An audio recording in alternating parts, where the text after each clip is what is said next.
Hey, John. Hey, how's it going? Good. For you? Oh, made it. Excellent. Perfect. Okay, well let's get started. Soggy, do you have any updates you'd like to share? nothing particular, but Fair enough. quite a few stuff in Stanford. I'm having actually more time now to actually work on SimPEG stuff. And one like a potential avenue that we're working on. So we're finalizing our like a project called the like groundwater architecture project. But at the end of the day, we need to provide the data management system. We were not exactly sure what it is at the moment. So we're brainstorming in these days, how are we going to provide all of the airborne data, well data, water level data that we have collected to the other water agencies. So we're sort of in the brainstorming period. And yeah, I was saying some of the potential connection that plugging in SimPEG into that kind of workflow. So yeah, that's sort of where I am related to SimPEG now. What else, Soggy, you could think about? How big are the data? I mean, like, it's not that big. So like airborne data, typically like, I don't know, 100,000 soundings. And each sounding has, I don't know, like 20, like 30, 40 time channels. And like some other metadata than, let's say, like 100 like columns, like 100 rows with like 100,000 columns. So I mean, it's not big. Because one thing you could think about doing is archiving it on Zenodo. And then I believe that Zenodo actually has an API, so that you could basically then like set up a notebook that calls the Zenodo API that then uses SimPEG to run the inversion. And so, because what's nice about Zenodo is you get a DOI for that. So like you have a permanent archive of the data. Yeah, that's a good point. That's a good point. Yeah, and then like with that, then being able to provide notebooks that you could either run on Binder or run on a Jupyter Hub somewhere that can just fetch those data. Right. Yeah. So there are sort of two things going on our end. Because one thing is basically like organizing the data and digitizing in such a way that we can easily read and write like on our end, and also like distribute some of the interesting kind of analytics of the data, like AM resistivity, to the water agencies that they can work with, or like they can use that to better develop their groundwater model. So yeah, we're sort of thinking about developing a simple code base that they can kind of query the data, download in such a format that they can load it up for their software. Yeah, and using Zenodo seems like we were thinking about where are we going to put the data, but that seems like a good way to go. Yeah, I mean, I think there's some domains that actually have like domain-specific repositories. Like I know biology has its own place for data and things like that, but geophysics doesn't seem to have anything like that. So Zenodo is a pretty domain-agnostic bucket that gives you a DOI. So. Right. Okay. That sounds great.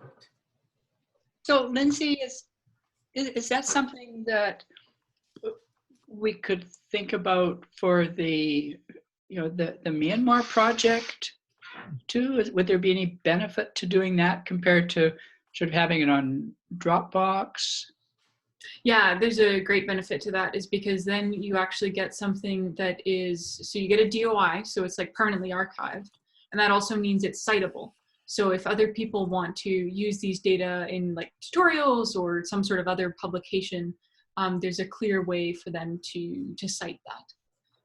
And it's also more searchable and discoverable. So like if people want to actually find some DC resistivity data, and as long as we give this a good title with the right metadata, they can actually like Google for it and discover that it exists. Whereas on Dropbox, they'll never find that. Right, and just to add, like, so we were thinking, we just need some sort of data repository and archive. Like, so I was trying to use the read the docs, basically archive what process we've done, and like just connect, like explaining what the data are and how we have used and how that were processed using whatever codes.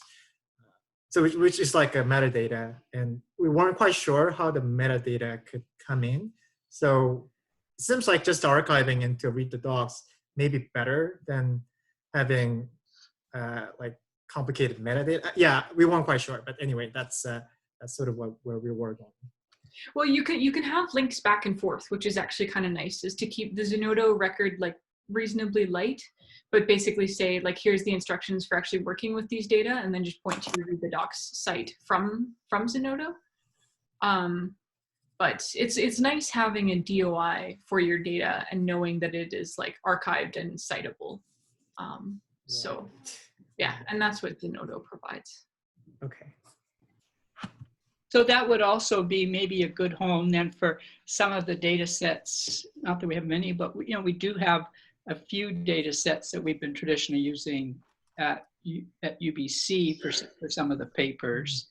And then with respect to the Myanmar data, it's really those first 4 or 5 case histories that we really want to make sure kind of get out and are serving as templates. So if we had permission from Myanmar D and DRD to put those up, then that would also be a good home for them. Yeah. So as long as you've got permission to post them, then it's a great place to do that.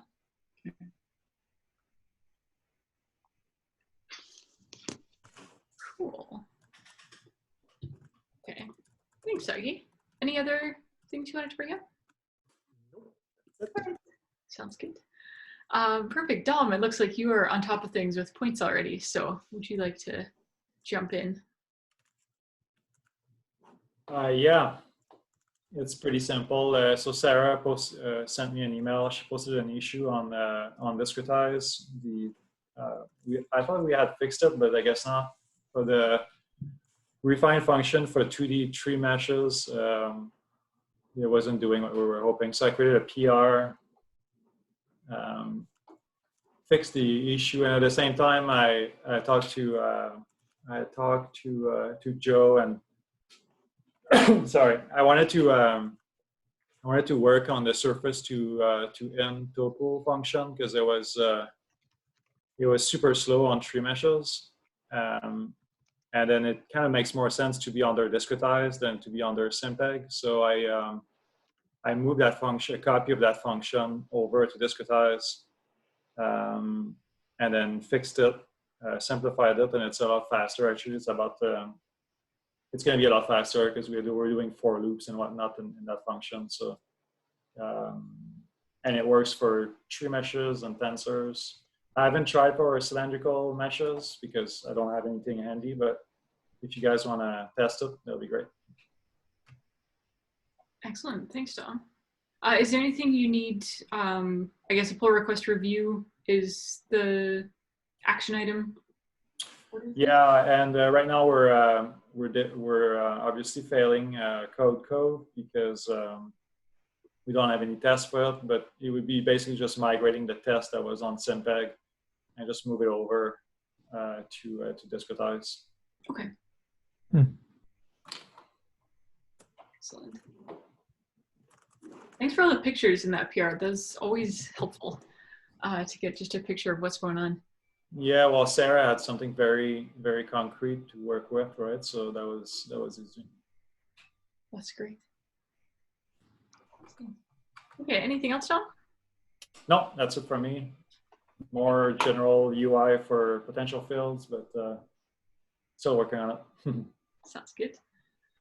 Devin, I see you typing in there. Would you like to jump in? Sure. So yeah, I guess as I told Soggy and Lindsay, I've started a 1D simulation class for MT using the propagator matrix solution. So I've solved the forward problem, matches the analytics, so I can model the the off diagonal impedances, and then also apparent resistivities and plot those up. So that looks pretty nice. And now I'm just working on the sensitivities, and I've got some kind of errors in my math somewhere that I got to dig into. And so actually it's good that John is here, because there's a couple things I wanted to ask. One of them is just what convention you want to use for this MT data. So maybe a simple way of asking it is, let's say you do your forward simulation in 3D and you look at the real and the imaginary component of Z, X, Y. Are the real and the imaginary components, are they positive or negative, or one's positive, one's negative? What coordinate of the complex plane are they? Oh, John, I think you're muted. Yeah, you're muted. Yeah, that's a good question. I'm not entirely sure, actually, to be honest. Yeah, because it's actually a really important decision. I Yeah. know we want to keep everything like X is easting, Y is northing, and Z is positive upwards. I don't know if people want that just across the board, SimPEG, no matter what. Yeah. That's fine. And then also, what's our Fourier convention? Are we going a plus or a minus I omega t? We're Yeah. the same as Warden-Homan, which I believe is plus I omega t. That's correct. Okay. Yeah. So for the frequency domain code, we're plus I omega t. I think down the line, it would be nice if we provide that option to users. But for now, let's stick with plus I omega t for the MT codes. Okay. So right-handed. Right-handed, Z positive up, and plus I omega t, which, yeah, and I think that follows the analytic forward solution that I found on GeoSci. That's where I've been sort of developing my code from. Yeah, which should all And be that's self-consistent with Warden-Homan. Warden-Homan. Okay, that makes sense. But at least for like the 1D stuff, Z was positive downward though in Warden-Homan. It was a left-handed coordinate system, wasn't it? For 1D stuff. Yeah, that's quite possible. But I think, well, unless others have strong opinions, so far everywhere throughout SimPEG, we try and keep Z positive up. So I would be inclined to try and stick with that. I don't know if others have opinions on that. Yeah, and that's not a problem. At least working with the GIF tool stuff, I know what the transform is now. So if we want to go between the standard practice and SimPEG, or standard and GIF, I've figured it out. So that's not a problem. But that's good to know. Okay. So that's what I've been working on. And yeah, and then I looked through some of the stuff that we had for MT. And I don't know if John, you're working on the 3D simulation. Yeah. But when I looked at the manual for how the GIF codes compute the 1D solution on the boundaries, they do a 1D numerical solve of a wave equation. So they don't use this propagator solution. Oh. They just go and make, you got a vertical thing of cells. Yeah. And they actually do a numerical solve. And yeah, and you have that, I think, in a utilities or something. I looked at a 1D solution we had in the MT stuff already, and I think that's how it's done. I believe it's linked to that. Yeah. Yeah. So the that as well. Yeah. So the nice thing about this is that it seems like I can work in my little 1D ecosystem, and you guys can work in your little 3D ecosystem, and our work isn't going to be conflicting. I branched off, but we can kind of work separately. So anyway, that's kind of what's going on with me. Cool. My hope is like using that kind of solution for 1D will make it a little bit easier to implement the primary secondary approach on a tree mesh. Yeah. Well, I think what we wanted to do though is we didn't want to use a primary secondary. We wanted to forward model the 1D solution basically do a 1D discrete solution on the boundaries, and we know what the solution, or we know what the value is on the top, right? We set the Dirichlet condition for the plane wave going down, 0 on the bottom, and then you're going to take that solution on the edges with zeros in the middle, and you're going to do a matrix vector operation to get the right-hand side for that.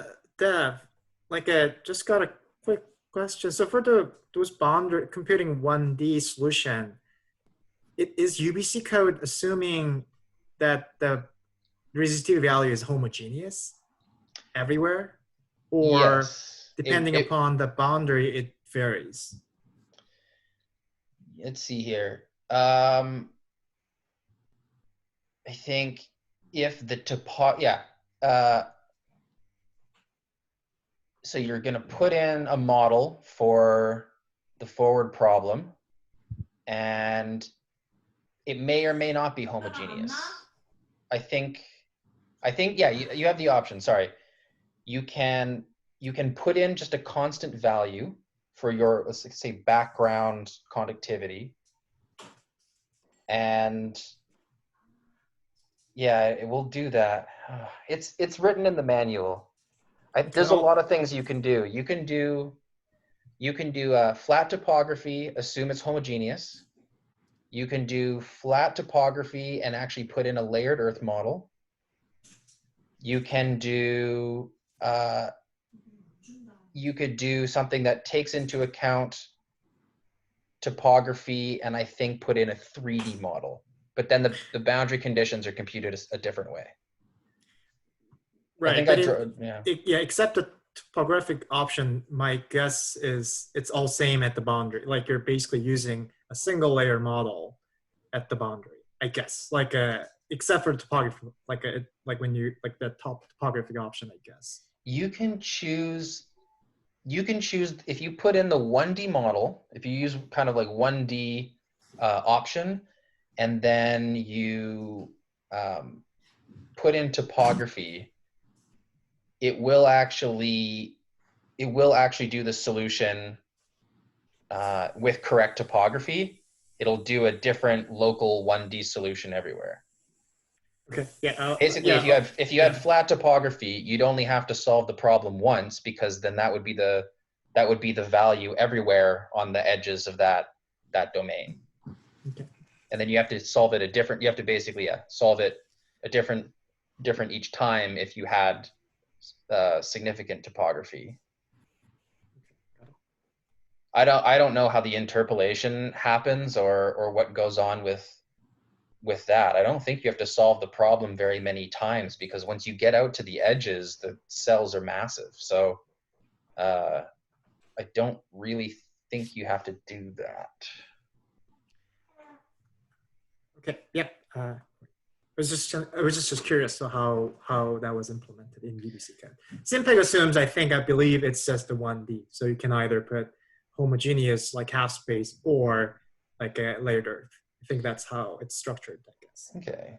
Yeah, I mean, I actually spent some time to try to explain it, and so if you go to the manual, the E3D MT manuals, and you look at the theory section, you will find an explanation of how we do it. I'll take a look. Yeah. Yeah. Would you mind dropping a link to that in the meeting notes? Yeah, I think this happened last time. Let me just take a look here. Or you might have. Okay.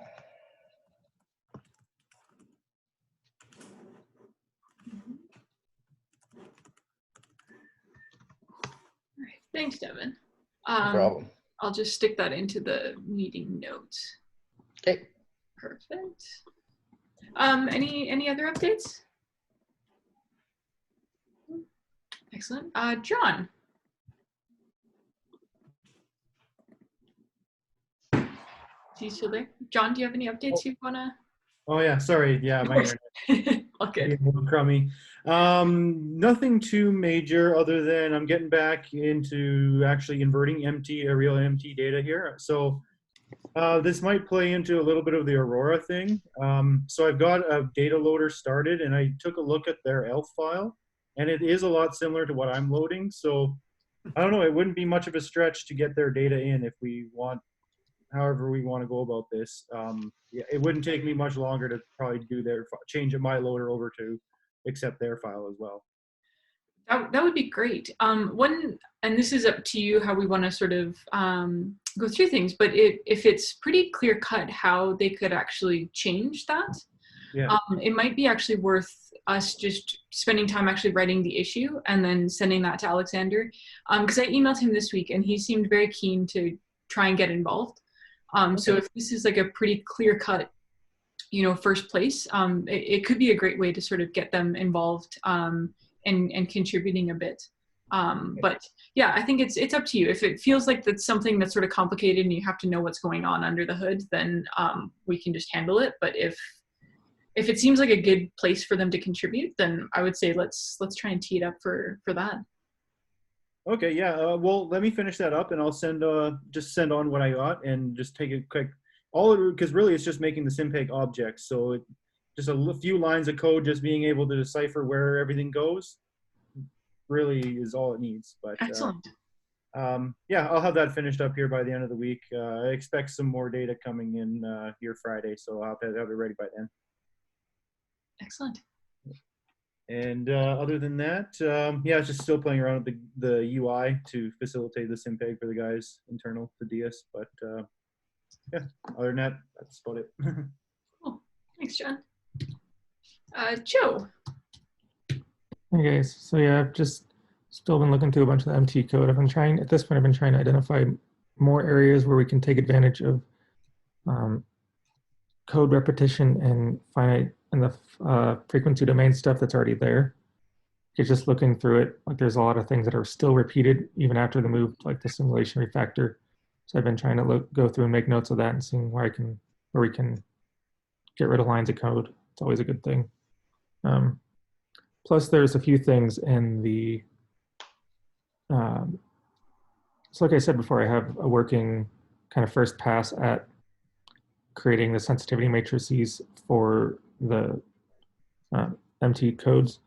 And I call it a first pass because basically it kind of does like the mini analytical solution. So like there wasn't a good way to get the projection matrices out of the MT receivers, like that they use to go from the sources to the receivers properly. Mm-hmm. So I kind of just had to do a quick little, 1 and 0 multiplication thing to get them. But at least I was able to identify, okay, we need to focus on these areas. And that's kind of why I went back to the EM stuff, or the frequency domain stuff, because that thing, I think that was better suited to like that was already kind of coded to accept matrices or output matrices as well, or so. Yeah, that's why I started looking at the code reuse. Outside of that, let's see. I'm going to be, we're gonna make a conceded effort to get the simulation branch out. As part of that, Lindsay and I are gonna start working on the blog post and get everything with that. I'm also, Dom and John, and Lindsay, we're gonna meet tomorrow to discuss simulation or the Dask features and see, basically because I have a few questions on them and a few things that I'd like to go over with them specifically on areas in the code. Just, okay, why did you choose to do this and not this? And why did you make this choice here? Just kind of things about that. I know the last time I was on, I brought up the possibility of separating out the Dask stuff into a specific repository that would be separate from SimPEG, but it would be something that if people wanted to use Dask, they would say, okay, import SimPEG Dask, and then that would replace everything that would be in SimPEG with Dask versions that we've implemented so far, just as an option. I've been kind of thinking about that a little bit more, and just kind of general thoughts is that, so if, let's say someone wants to implement their own sort of like open or MPI type code approach to the SimPEG parallelization, how well does that play if it's already parallelized with Dask is my question, right? Like, Oh, well. so that would be one of the reasons why I'd kind of lean to doing this kind of like approach. So it's like, okay, well, if we do want a Dask simulation, then we specifically, ask for that. Like, so that was kind of one of the other things that was kind of in my head as I started thinking about this a little bit more. So. I think that's a really important point, Joe. And if you think that we could find a way to do this relatively cleanly, I think that would be fantastic. So, just those are thoughts I've had in my head, and that's something I want to get that ironed out before this gets put into this release really quickly. I don't know. I think it should be pretty cleanly to be able to implement that as well. I mean, it's the same way that if you've ever looked into the AutoGrad package, it's a package that automatically calculates numerical differentiation using autogradients and things like that. So it keeps track of NumPy operations, and if you want, it'll compute gradients and Jacobians of a numerical operation analytically.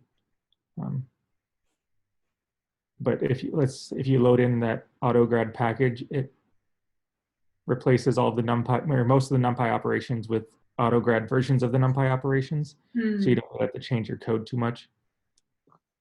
So. Are you looking at JAX for that, or which? Or is it actually just a package called AutoGrad? It's a package called AutoGrad. Okay. I wonder if that's what JAX uses, because JAX is a machine learning framework that's been put out, I think, primarily led by Google. But it can differentiate through like NumPy and SciPy, which is not like PyTorch and TensorFlow cannot currently do that. Right. I wonder if that's interrelated. So it looks like AutoGrad moved on, and now it looks like the main developers of it are now working on JAX. Okay. So it started with AutoGrad. There you go. Cool. Thanks, Joe. Yeah, no, that's a great analogy. Cool. Joe, that'll be great if you could do that. But I mean, sometimes that implementation is convolved with the application and sort of situation.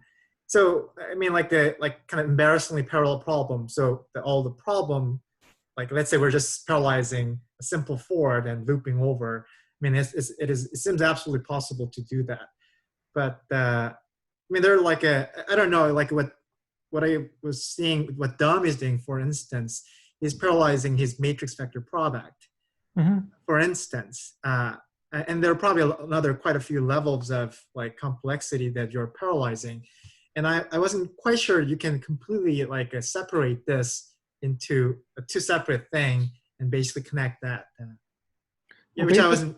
The idea is that, let's say you would load in, so if you import SimPEG, and then you could, import SimPEG Dask, and then that would replace all of the, it would literally, that import SimPEG Dask operation would replace all of the operations, all of the, J vector times a J times a vector. I see. That would literally go replace them with got it. in those classes. Right, got it. I see. Got it. Yep, that sounds great. Yeah. Then you could also expand that to think, okay, well, if we wanted to have MPI, specifically MPI versions, okay, someone could go develop those for MPI as well. And they could grab that one if they wanted. Yeah, that would be great, because it was something we're missing on the simulation right now, is to be able to do the compute, the Dask compute on the entire misfit or regularization calls. And we probably don't want to have to embed it so deeply in the code. So if we can separate it, if we can have two versions, basically, that would be optimal. Yeah, like I said, I'd like to go over with more detail with you guys tomorrow. Look at the code, but that's kind of my general overall thoughts on that. So I don't know if anyone else has had any thoughts since I've talked, right, since I had brought it up a few weeks ago. I guess like one thing I would appreciate your thoughts on, and I'd understand too if you don't have an answer yet because we haven't sort of dug into this, but how much code repetition do you think that that would introduce? Like, would we need to then sort of maintain 2 versions of JBEC for the frequency domain code and keep them in pace? I mean, I think it would,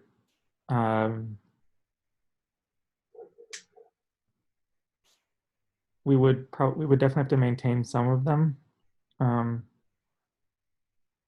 We might be able to do it in an intelligent way that kind of reuses a lot of it. So sometimes, okay, well, it's like if we're just parallelizing over sources and, or if we're parallelizing over frequencies, then do a specific operation that literally breaks a survey up by sources and then just generates a bunch of them, you know, and then reuses that code or something. My feeling is that those functions are so core that once the code base has stabilized, no one's going to be touching at this anymore. That would be we're not going to be developing on it. That would be my other thing. Like, hopefully we're doing these operations, the functions that are not changing very often. Yeah.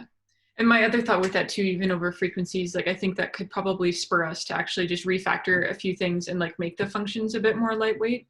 Like instead of having, you know, whatever is inside of a for loop, just pull that out and it's its own little function. And then you know, the parallelized version just calls that however parallelized. So it probably will actually force us to refactor a few things and make functions a little more lightweight and modular, which is not a bad thing. Yeah. Yep, I've definitely been looking through them like that, and kind of the idea is that, right, you want to keep your parallelization as far outside as possible. Even if you're parallelizing over an inner loop, you can still do tricks to keep it outside. Yeah, nice. Well, I look forward to that conversation tomorrow. Okay. Cool. Any other things, Joe? That's all I'm kind of thinking about right now. Yeah. Thanks. Doug? Yeah, not very much really. It's of relevance here.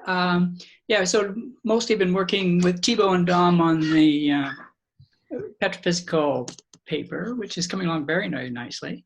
And yeah, sort of the geophysics abstracts, or the SEG expanded abstracts. So that's kind of where most of the time has been. And the one thing that definitely like to sort of run by the group here is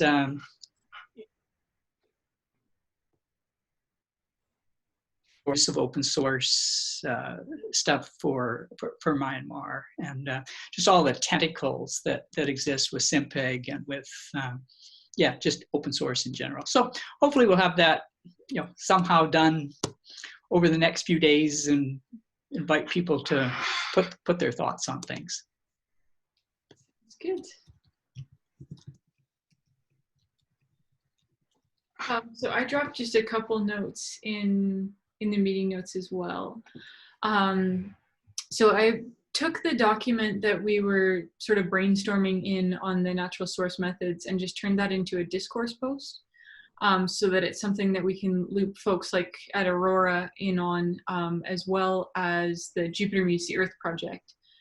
So they'll be doing some like Jupiter development kind of based on feedback that we provide and things like that.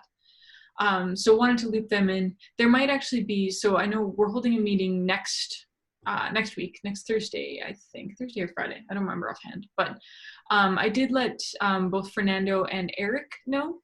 So I think Fernando's going to try and join for a bit, and Eric, who is a Jupyter Hub developer, and he's contracting through Berkeley right now and doing work specifically for this project. He might drop in and say hello, but down the line, I imagine that, yeah, they might get a bit more looped in just as we get some ideas. I think our parallelization is going to be a cool place to connect with them on, because Eric has a really strong knowledge of Kubernetes and knows how to work that whole space very, very well. So that's something that we can have, I think, a lot of fun playing with and get some really constructive input from them on.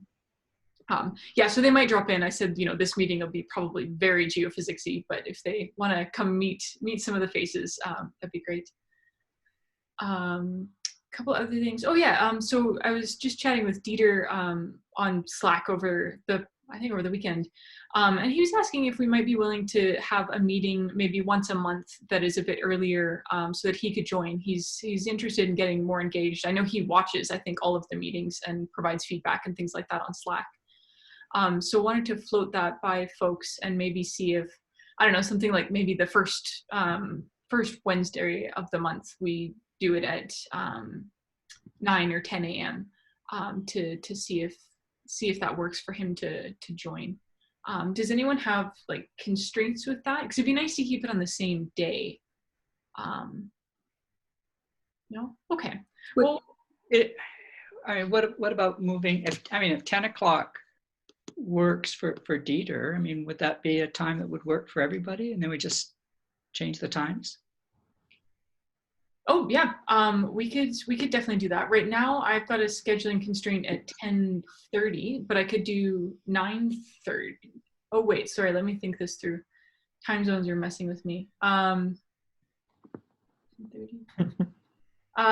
If we did 10:30 in Vancouver, I could do that because I've got a 10:30. Yes. If we do 10:30 in Vancouver, that would work. That would work with me. I don't know if that's too late for him, but we can see. Do you know what time zone he's in? He's in the Netherlands. Okay. So sorry, it's 9:30 next Wednesday? 10:30 Vancouver. 10:30 in Vancouver. Next Wednesday, okay. Which would be 11:30 for Joe and I.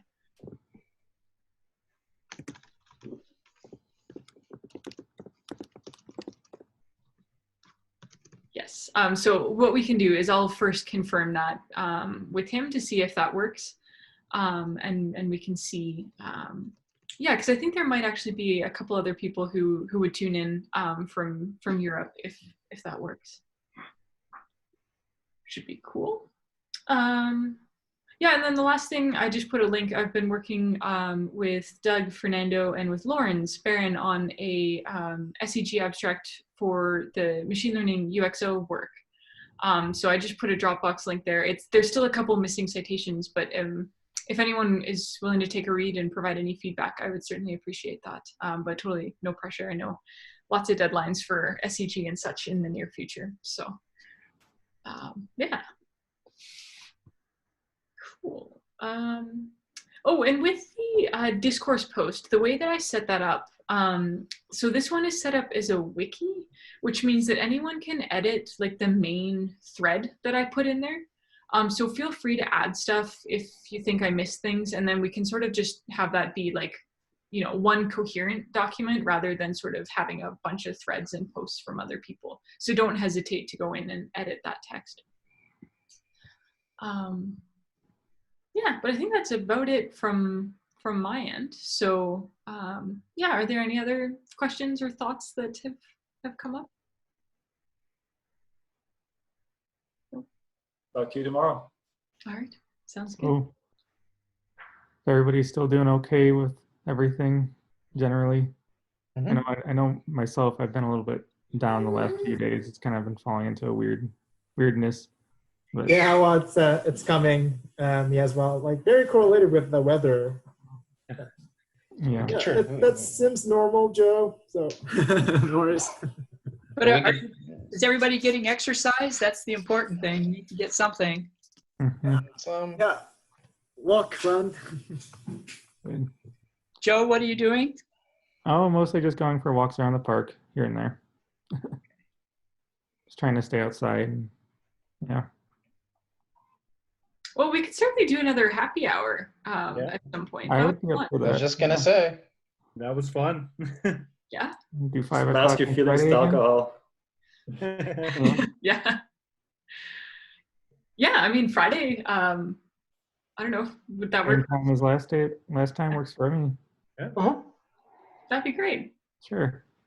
So I'll catch up then. That sounds good.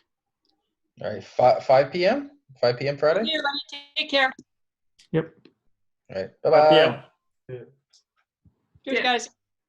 Later.